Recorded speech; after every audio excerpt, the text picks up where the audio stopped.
between the reality today and the practice that is happening in our institutions is at such a big gap.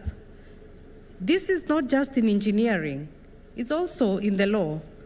I happen to mentor some young lawyers, and once we were discussing a certain case, a locus classicus, a principle setter, and I spoke to it with a lot of confidence, and I noticed some of who were foreign educated look at me and smile. And then they said to me, but you know, Auntie, that case was overturned 3 years ago. That principle no longer holds. So this is the challenge for you and for me, because we are knowledge workers. We want to exert our knowledge and intellect to make our contribution, that our institutions and even ourselves would refresh and be in keeping with the practices of the day. Irregardless of where you are on earth, globally, we should be on the same page. A round of applause again. We'll need to pick from the lady engineers also. Please, let's also have some questions from you. Let me get one from here, one question, and the last one from two from this row and the last row. Can we have a balanced inclusivity? There's a CEO, you want to? Okay, thank you. Let's have engineer. Yes, yes. Engineer Kungu. Oh, you want to go first? I'll request that you go straight so to the question so that we can save on time.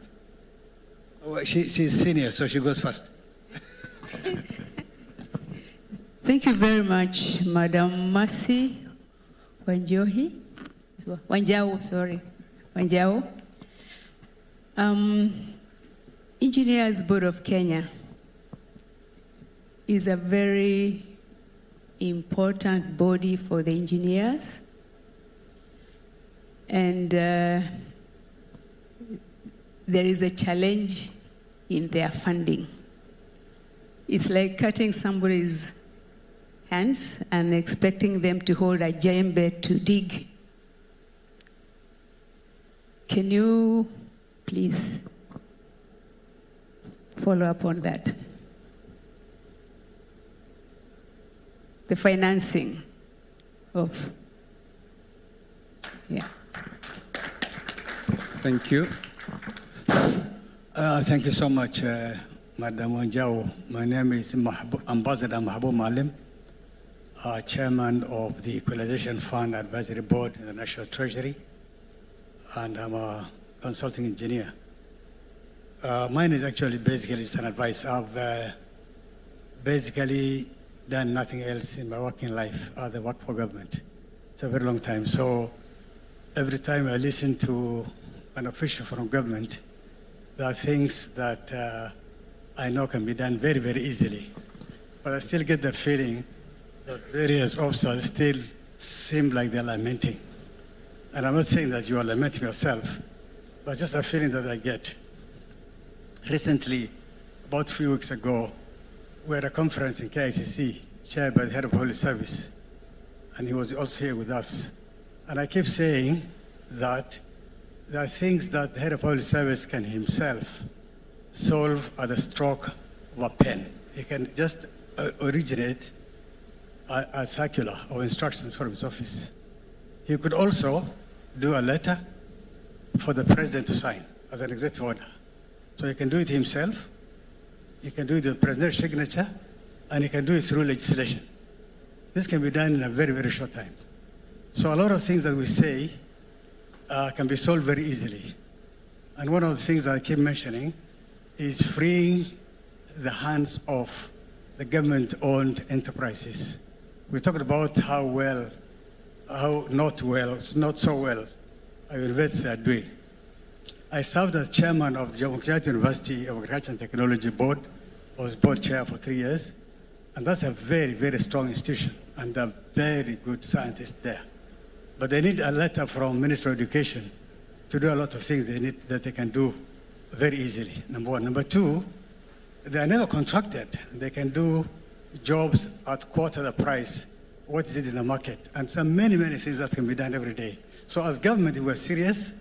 And if those of us who hold those offices want really things to be done the way they tell us when they speak, this can be done. And therefore, the question of money is really not the issue of money. There is no money that's enough anywhere in the world, including in America.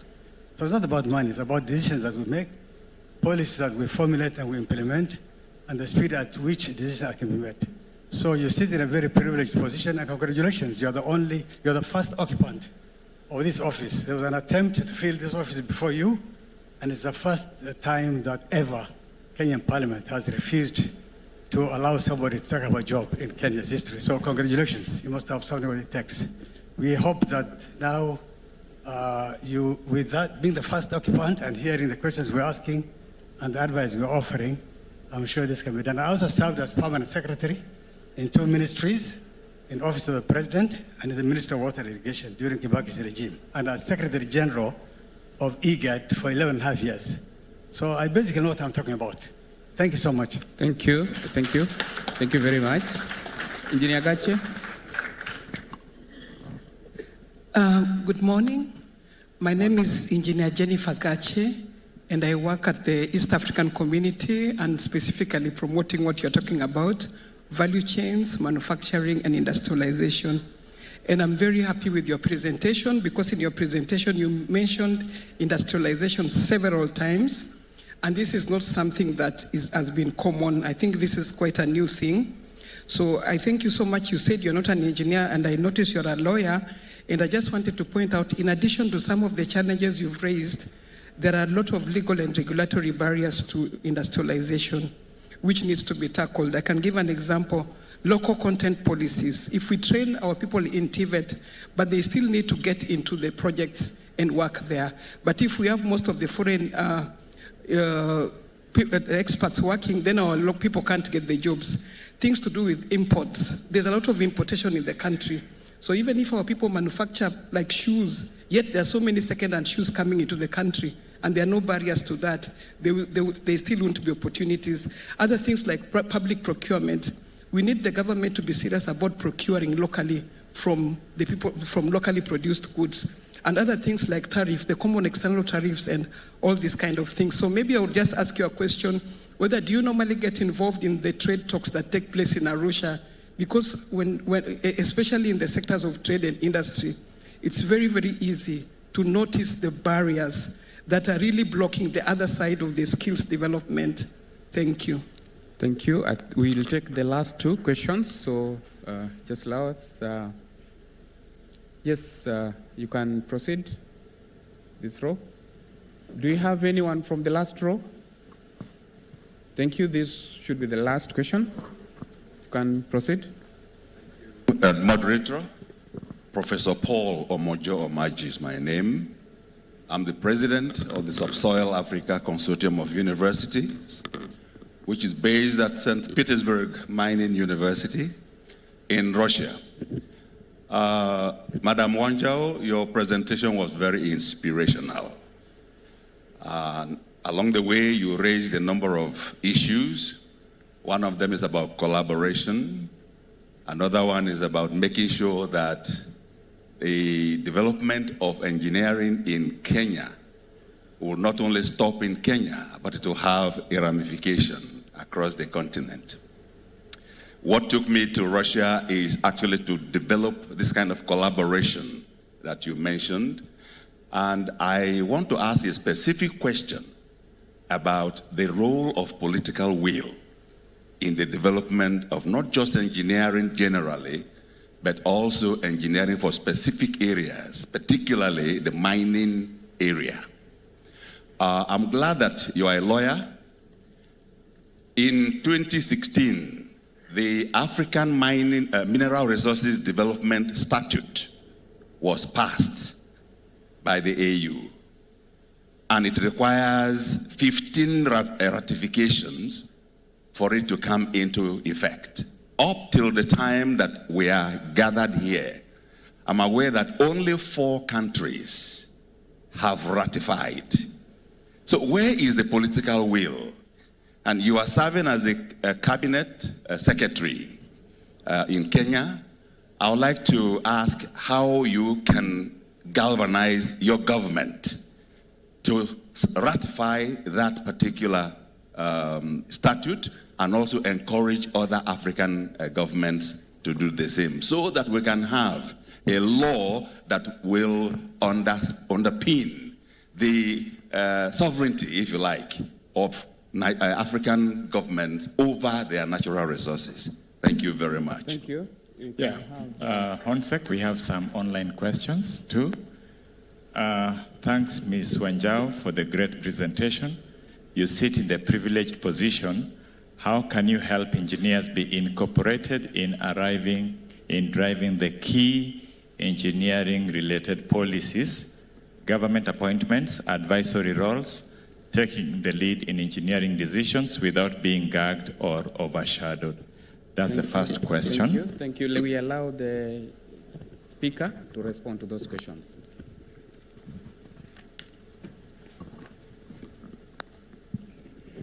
Now that's conformity. Thank you very much for these questions. Indeed, they are questions that would apply even in other sectors. On the issue of funding, I'm very glad that Cabinet Secretary for the National Treasury was here. And I'm sure the questions must have been around how he will enable the raising of resources in order to ensure institutions like EBK, the internships, the innovations, and all happen. And that I would leave with the IEK to really pursue with the functionality that deals with that. But suffice to say that the leanness of resources is a constraint that is present all over the world. The recession, the global recessionary traits are still presenting, and this is really a call for all of us to really diversify and be very creative in how we will collaborate and partner in order to achieve mutually. I listened to the question around how government can make things change. I agree with you, and I have noted the sentiments that have been raised, because the commitment is really to be able to unlock value on time, and even leverage on resources, like the former PS ambassador spoke to the need to leverage on even institutions, academic institutions, as service providers in order to lower the cost and also embed the capacity within ourselves. And that is well taken, so that value chains that are fragile, and there are many, that those value chains would imbibe the knowledge, the experience, and that they would mature, so that we are then able to move up and to move forward in our fight towards manufacturing and industrialization status.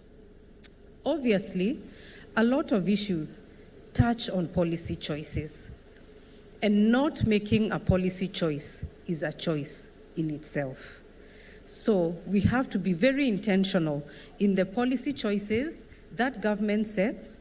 And I invite you to follow the cabinet dispatch. It's present online, to just see the kind of engagements that happen and the kind of decisions that are made, because that is a reflection of political will. And I think the question from Russia was about what is the role of political will. Indeed, without political will, nothing happens. So political will is necessary to underwrite the aspirations, the public policy aspirations of our people, in order to unlock that possibility. And as many of you, I'm sure, work to achieve certain strategic objectives in your industries, we also work to achieve the manifesto commitments.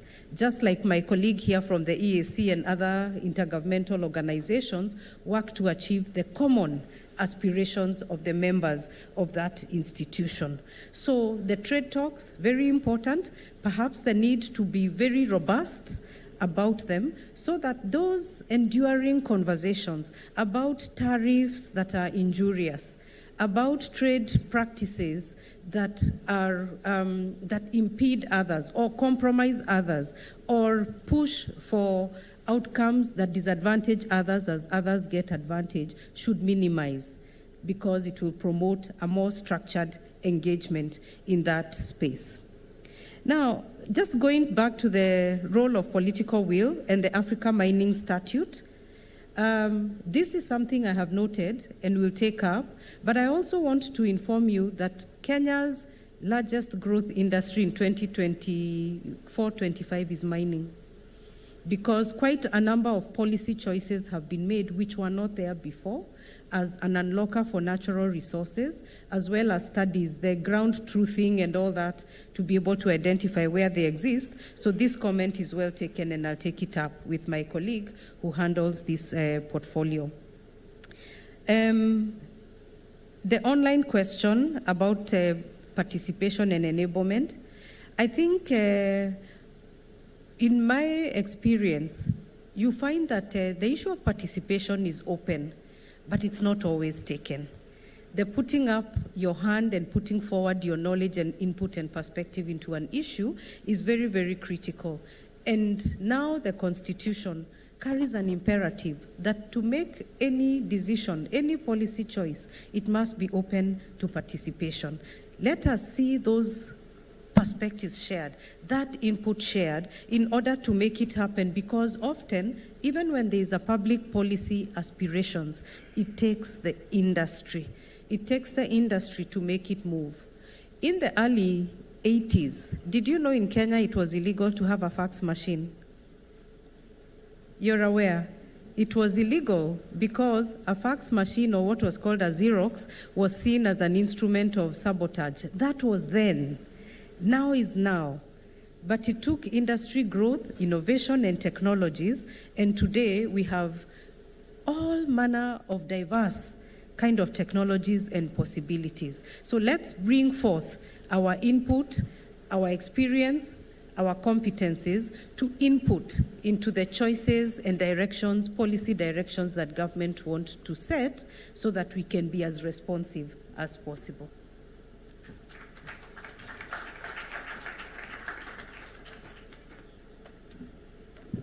Thank you very much. You can stay on stage just for a little while.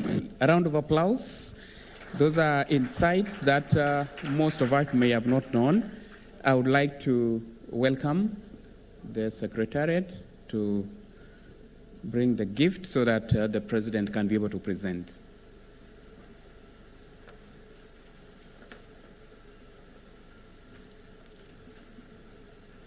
Yeah, thank you. After that, we shall have the young graduate. Please come and take the first photograph with the President and Mheshimiwa, the young graduate. Tafadhali kuja. Yeah, let's all applaud him. Yes, Mheshimiwa, remember the plea, the 10,000 shillings for our interns. Thank you so much. Tafadhali tutetee. We, from a mentorship perspective, wanataka bus fare, wanataka pesa ya lunch. Unaweza pelekea, take it to the President na cabinet waambia kwamba. And then after this, the council for the next photograph. Remain there, Mr. President and Mheshimiwa, the entire council. Then after that, we shall have the international delegates. Then after the international delegates, we shall have the eminent engineers. Then after the eminent engineers, we shall have chairpersons of boards and CEOs.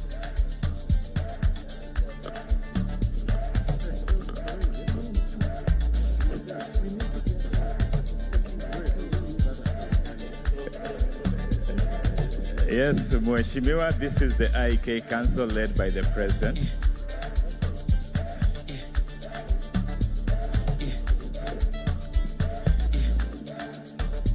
Yeah, thank you so much, Council members. Thank you so much. The next photo is international delegates.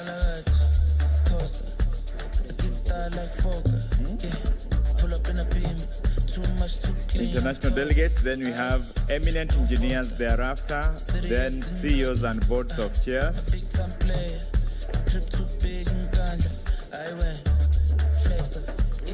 Yes, Mheshimiwa, we have delegates from Ghana, Singapore, Nigeria, Ghana, Uganda, Tanzania, Somalia.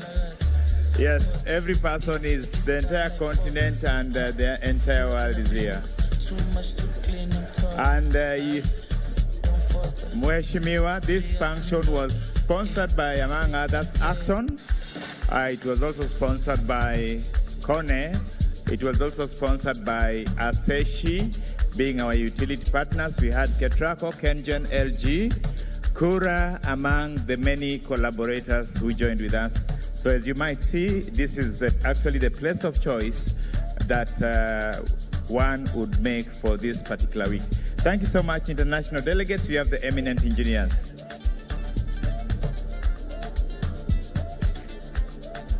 Yeah, we continue to celebrate our also international delegates. FAO, we appreciate you. WFAO, here we have locally represented by Engineer Nathaniel Matalanga. FAO, we have the President-elect is with us here. We appreciate you. We celebrate you. The IEK Future Leaders, we celebrate you. The Women Engineers Chapter, we celebrate you. You make IEK to be what it is. Yeah, we also have in the room the chair of IEK Capital Branch, none other than Engineer Dr. Damaris Oyaro. We celebrate you. We celebrate all the IEK disciplines. We celebrate all the IEK branches. And indeed, we celebrate all those who play a single role or another in making the engineering fraternity what it is. Yes, we would like to have Engineers Board of Kenya take that particular photo. They'll be represented by Engineer Okere and Engineer Grace Onyango. Tafadhali kujeni mbele mpigwe picha na Madam Masi.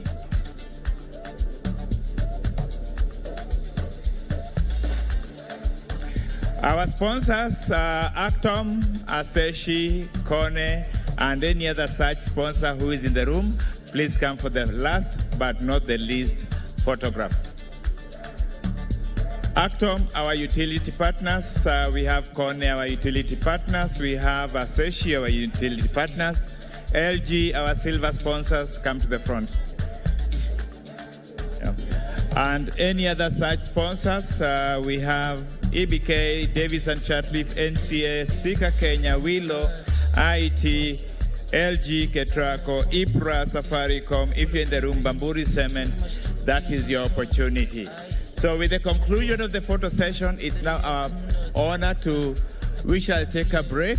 And in case you realize that there's a reorganization in the program, we request that you kindly bear with us because of the matters and the situations at hand. Otherwise, after this, take a break and then we come back at exactly 11:05. Thank you so much, Mheshimiwa. Tunashukuru sana. Beba salamu za wahandisi hata wakati unapoenda kwenye baraza la mawaziri. Asanti sana. My fellow colleagues, engineers, delegates, and even those who are online, now we take a break. You can take a health break. For those who are online, you may take a health break for 15 minutes. We come back, and for those delegates, we can take a break. Make sure you take time to visit the exhibition booths. Thank you so much.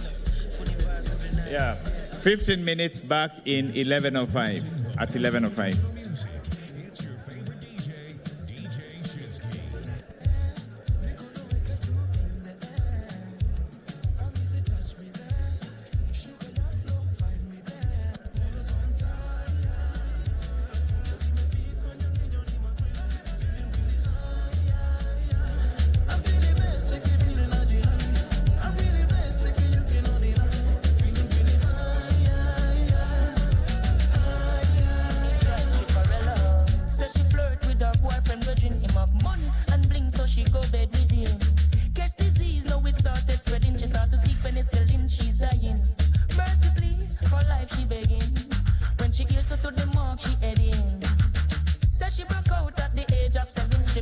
Before she reach 11, one man can satisfy her. She needs more wood for the fire. Sex price getting higher, and more money she requires. scoring left. She desired her. So from the prostitution that she won't retire.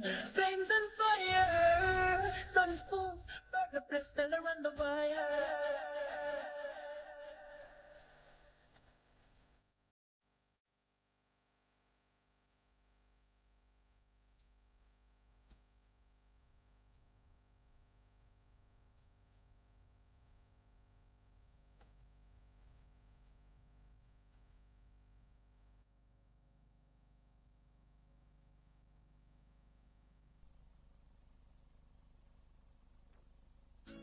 We had the 5 trillion budget, Bwana Waziri, that is required to transform this country, and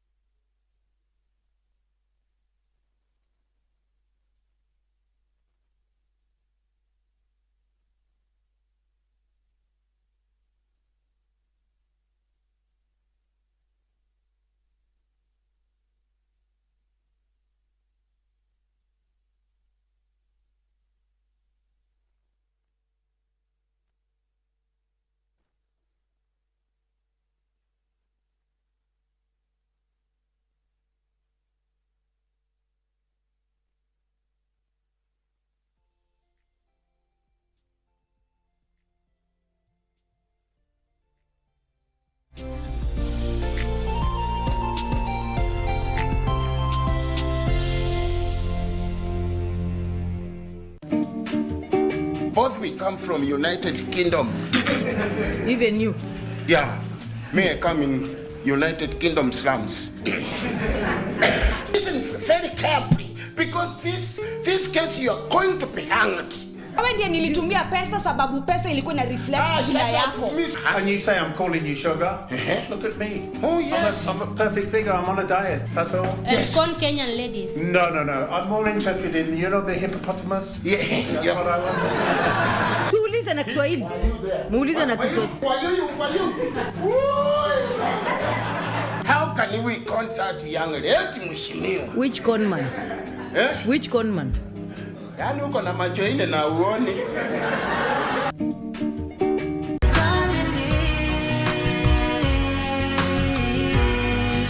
Unaijua sauti ya imani ambayo ilisimama thabiti ingawa ilipata shida. Miaka ilivyopita, Uislamu uliposimama imara, Mtume Muhammad aliamua kumchagua Bilal kuwa muadhini wa kwanza katika Uislamu.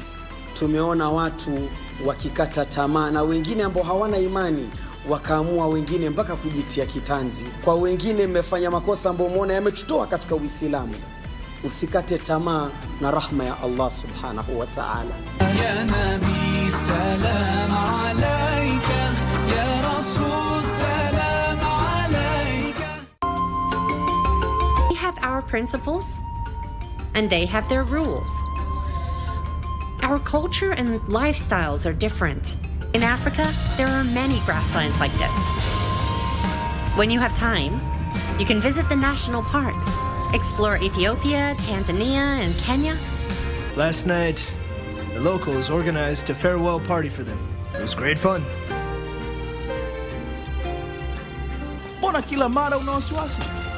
Pole. Pole what? What pole? Can you help us with the surgery? We're short on staff. You think I can? What on earth is wrong with you, Mom?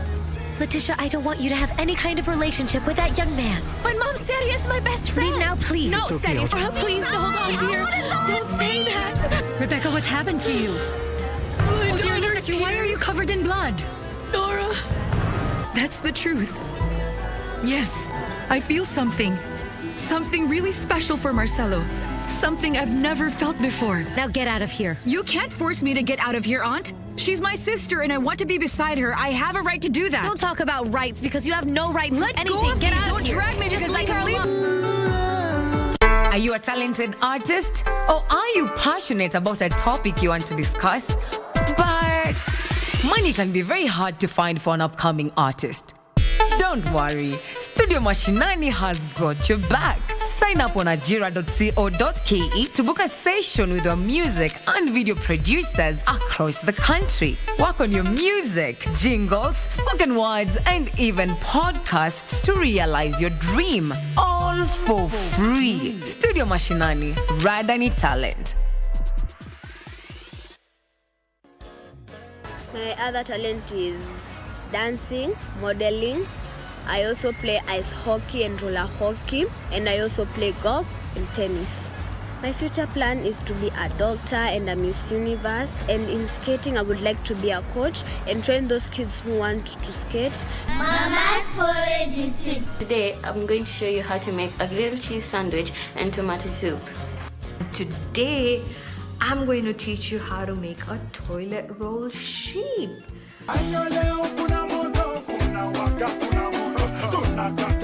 Mama's porridge is sweet. Differently. Not have a special society, so it has to start with us. We still have a large number of people who doesn't know the rights of person with disability. We still have a large number of people who are not exposed.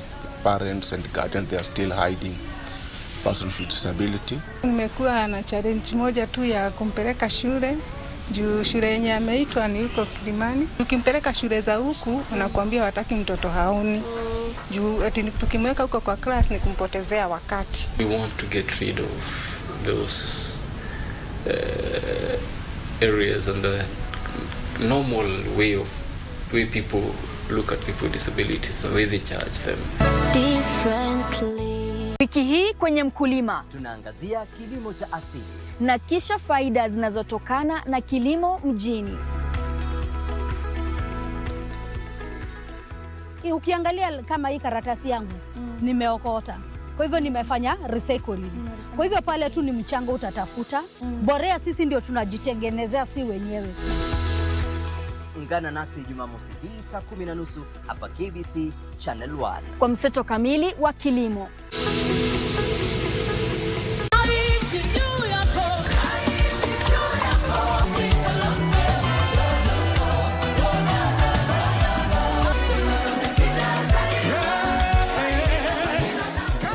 Faith versus ambition. When do I know when I'm overstepping? When do I know when I'm going too far? People believe so long as I prayed, God will do everything. Yeah. No, prayer is like a boardroom meeting with God. So the guy who is doing things without God can get results but not get peace. Okay. The guy who's not doing anything but believes in God will be frustrated and will actually suffer depression. Our God is faithful, our God is loving, our God wants you to succeed. But over and above, our God wants us to be productive.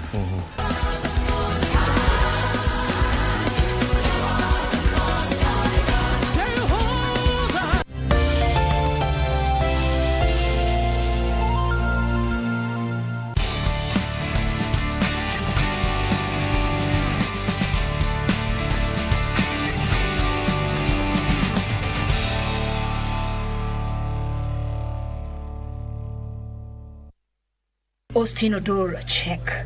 Michael Koth, check. Arnold Origi, check. Divock Origi, check. Father and sons and members of the Origi family, who also include Anthony and Gerard, who have established themselves in not only the Kenya football circles but the international scene as well, to write their own family chapter in the history books. But today we'll focus on Michael Koth, one of the first Kenyans to play professional football in Europe, and it all began in Eastlands before the clubs came calling while in school. I think it's the environment that we grew up in Eastlands. The easiest sport to play was football because it's an open field. Everybody can play it. So we used to play around in the estates. Unfortunately, also in the primary school that I went to, they had also different kind of sports, and football was one of them. So it encouraged me to play football and to really take it seriously later. I went to school in West Coast Primary School. After that, I went to boarding school in Kisii, Interior High School. But in football, my first football team was Shabana in Kisii. And then after Shabana, I played for Kenya Breweries, which is now Tusker. Shabana was a force to reckon with during those days to feature in the Africa Champions Cup, and he was their goalkeeper before he switched places to become a striker. It was a big contrast, but as a young boy, there were no positions. So when we were growing up, we could play anywhere. When you are very good, they could say, no, you just go and stand as a keeper because you are scoring too many goals, so that you could balance the team. And when things were tight, sometimes they know somebody else should be in the goal, so you go in front. So those are the advantages that I had. I could play in both positions. But when I went to high school, it was a little bit different because now you are supposed to focus on a certain position. So I played as a keeper for a long time.